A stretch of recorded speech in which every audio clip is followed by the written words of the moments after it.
नमस्कार दोस्तों, welcome to my new video. दोस्तों, जैसे कि आप थंबनेल देखे हैं कि इमरजेंसी फंड कितने की होती है, कितनी रखनी चाहिए अपने पास, और इमरजेंसी फंड में क्या क्या ध्यान देना चाहिए, इमरजेंसी फंड क्या काम करता है, इमरजेंसी फंड जो होता है किस लिए होता है। तो दोस्तों, इस पूरी डिस्कस इस वीडियो में मैं करने वाला हूँ। प्लीज हमारे वीडियो को लास्ट तक जरूर देखिएगा, क्योंकि इमरजेंसी फंड जो वो होता है जो लाइफ में बहुत ही काम उसको देता है। मतलब इमरजेंसी क्या हुआ? आपातकालीन। इमरजेंसी का हिंदी मतलब हिंदी क्या हुआ? आपातकालीन। आपातकालीन सिचुएशन में, आपातकालीन जो परिस्थिति हो गया, उसमें इमरजेंसी फंड आपकी कितनी होनी चाहिए ताकि आपके लाइफ को सपोर्ट कर सके और आपके अपने जो फैमिली मेंबर को काम आ सके। तो दोस्तों, वीडियो को शुरू करते हैं। दोस्तों, आजकल के दुनिया में जितनी भी गवर्नमेंट्स एम्प्लॉई है या प्राइवेट कारपोरेट के जितने सेक्टर के जितने भी एम्प्लॉई है, सभी अपने कामों में व्यस्त रहते। सभी 9 to 5 काम करते हैं, जॉब में जाते हैं। 9 बजे सुबह 10 बजे जाते हैं, 9 बजे सुबह जाते हैं और शाम के 5 बजे तक अपने घर को आते हैं। ये सारे दिन भर का कार्य जो होता है सभी करते हैं, गवर्नमेंट वाला भी और कॉर्पोरेट वाला। लेकिन फर्क इतना है कि कुछ सैलरी को डिसमिस है, कॉर्पोरेट सेक्टर को सैलरी थोड़ा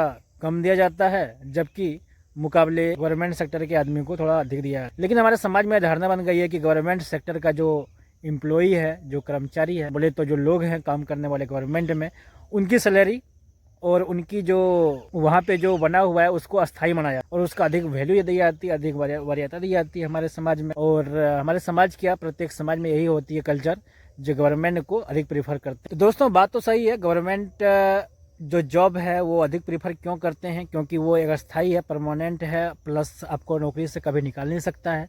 एक बार उसमें ज्वाइन करने के बाद आपको रिटायर होने के बाद ही आपको निकाल सकता है।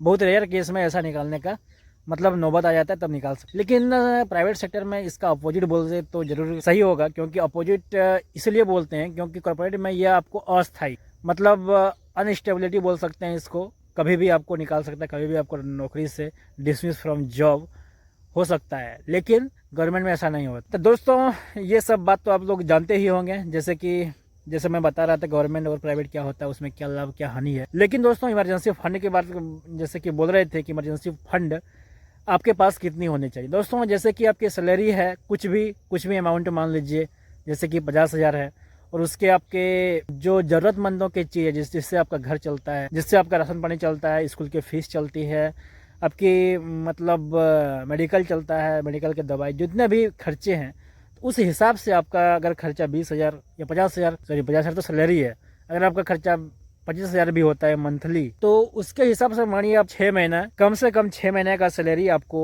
मतलब 25 छक कितना हो गया, 1.5 लाख रुपये आपको सिक्योर करके रखना चाहिए।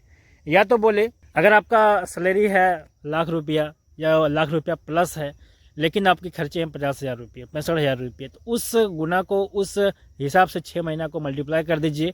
जितने आपके खर्चे हैं उतनी इमरजेंसी फंड आपको बना के रखनी चाहिए, ताकि भविष्य में आपको कभी भी इमरजेंसी के जगह में, ये बात करें जैसे स्थिति आ गया, जैसे कोविड आ गया, या फिर आपको डिसमिस कर दिया जॉब से, या फिर एक्सीडेंट वगैरह हो गया जो आप ही काम करने वाले फैमिली के, लेकिन आपको जॉब से निकालने के बाद, आपका जॉब खत्म होने के बाद परिवार में दूसरा कोई मेंबर नहीं है जो उस सैलरी को कमा सके, या फिर जितना आपका रकम कमाते थे उतना कोई कमा। इसीलिए आप कम से कम 6 महीना का जो सैलरी होता है, जो आप अमाउंट बोले, उसको सेविंग कर सकते हैं, अपने अकाउंट में एफडी कर सकते हैं, या फिर जो भी प्रोसेस है वो आप कर सकते हैं। मैं एक प्रकार का सजेस्ट दे सकता हूँ कि आप कम से कम 6 महीना, लेकिन इकोनॉमिक कंडीशन के अनुसार, इकोनॉमिक जो सर्वे अनुसार, कम से कम आपको साल भर के सैलरी, जो साल भर के जो खर्चे हैं, साल भर के जो 6 साल भर के जो खर्चे हैं, उसको एक बार आपको एफडी करवाना चाहिए। जैसे कि आपको अगर 20,000 महीना है तो 2,40,000 रुपये आपके साल भर में खर्चा है 20,000 महीना के हिसाब से, तो उसको आप एक बार एफडी जरूर कर दें। यानी आपको नौकरी चला गया, या फिर कोई मुश्किल परिस्थिति में आप फंस गए हैं, आपका काम नहीं चल रहा है, काम धंधा सब खत्म हो गया है और आप घर बैठ गए हैं या फिर कोई वजह से, तो वो जो इमरजेंसी फंड है वो आपके काम देते हैं, वो आपके परिवार के भरण पोषण के लिए सहायक के रूप में कार्य करते हैं। और बहुत बड़ी ये होती है, क्योंकि बहुत सारे लोग क्या करते हैं कि इमरजेंसी फंड नहीं बचाते हैं, बहुत बड़ी गलती, क्योंकि जितना उसका सैलरी अर्न करते हैं उतने वो स्पेंड कर देते हैं, वो खर्च कर देते हैं अपने जीवन के विलासिता के चीज़ों पर, अपने शौक पूरा करने पर, या फिर कोई ऐसा खर्चा, नया सामान ले लेते हैं ईएमआई में, तो वो ईएमआई अधिक चल रहा है, ईएमआई पर लीजिए, लेकिन आपके जो खर्चे हैं वो सिक्योर कर लीजिए साल भर के 6 महीना के, तब उसके बाद जो आप फ्री रहे, फाइनेंशियल आपको फ्री। तो मैं यही कहना चाहता था कि आपकी जो सेविंग है वो जरूर होनी चाहिए, ताकि आपके फ्यूचर में कोई मतलब संकट पैदा ना हो। क्योंकि आजकल के ज़िंदगी में अधिकतर लोग जितने भी महीने के सैलरी मिलते हैं, लास्ट महीने के आते आते उसका सैलरी जीरो हो जाती है या फिर बहुत कम सैलरी बचा पाते हैं, क्योंकि इतने खर्चे पाल रखे हैं। प्लस खर्चे पालने के और एक प्रकार सेविंग करने का उसका आदत नहीं है। बचपन में ये कोई सिखाया नहीं जाता है, ना स्कूल में सिखाता है कि कितना सेविंग रखना चाहिए, या फिर ये कॉलेज में सिखाया जाता है, या फिर घर में कोई बता। इसीलिए बहुत सारे लोग, बहुत सारे शिक्षित एजुकेटेड लोग क्या करते हैं, अपने खर्च सैलरी को आते आते ही खर्च कर देते हैं। सेविंग करने के बारे में कुछ सोचते नहीं है। मेरा एक प्रकार का आपको सूचना है, सूचना के तौर पर बोल सकते हैं, आपको एक अवेयर कर सकते हैं।